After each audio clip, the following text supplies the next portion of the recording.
In a state already marred by violence, visits a rebel. A grand homecoming is witnessed. Members of his community roll out a red carpet, a leader with thousands of followers as well as staunch critics. Some find his ideology divisive, and for some, he is a hero. After nearly half a century in exile, this leader knocks on the door again with a firm message. He has not forgotten his motto, his agenda, his goal.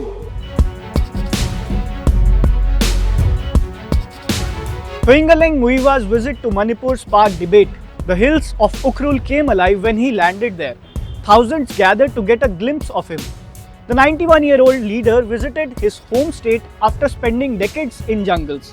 He does not represent either of the two communities at conflict, but a third community with a substantial population in the state, the Naga community.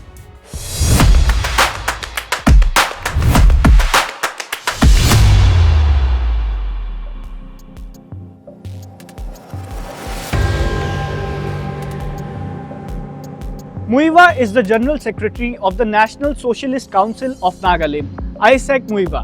A Tangkhul Naga from Manipur, Muiwa visited his native village, Somdal. It was his first homecoming after he joined the fight for so-called Naga self-determination. Muiwa is known as the torchbearer of the Naga nationalist movement, the principal negotiator in the Naga peace talks with the union government. The Naga leader has done it all, from leading an armed struggle for Naga independence to engaging in negotiations since 1997.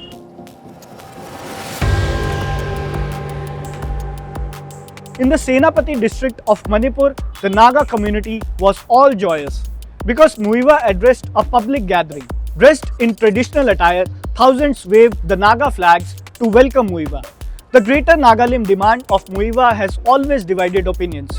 For many, it is an assault on the country's territorial integrity. But for Muiwa, it is a struggle for the Naga identity. He has not stepped back at all.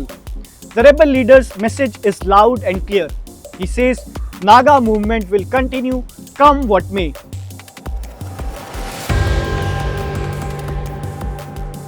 One must not forget that Manipur has seen the worst in the last 2 years. The ethnic divide between the two communities has remained. There's no state government working there. President's rule is in place. And here comes a rebel leader who has faced criticism for his alleged separatist views, addresses a public gathering of thousands. What's the real agenda?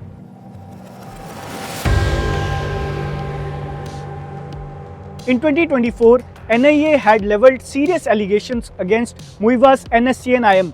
The central agency said that Isaac Muiwa faction of the NSCN supported cadres of at least 2 Meitei militant outfits in Manipur. It allegedly helped them with training, logistics and even organizational support. Yet the top leader of the same outfit visits the same state, delivers a speech in front of thousands of people and walks off easily.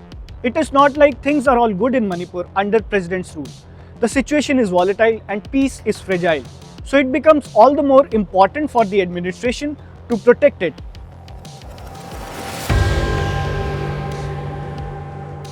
It was 2010. Muiwa attempted to visit Manipur, but the then Congress-led Manipur government did not allow him. There were massive protests. Now, after 15 years, currently in a centrally governed state, Muiwa has received a grand welcome. There were no curfews, there were no blockades. Now, is it a sign of peace or calm before a storm?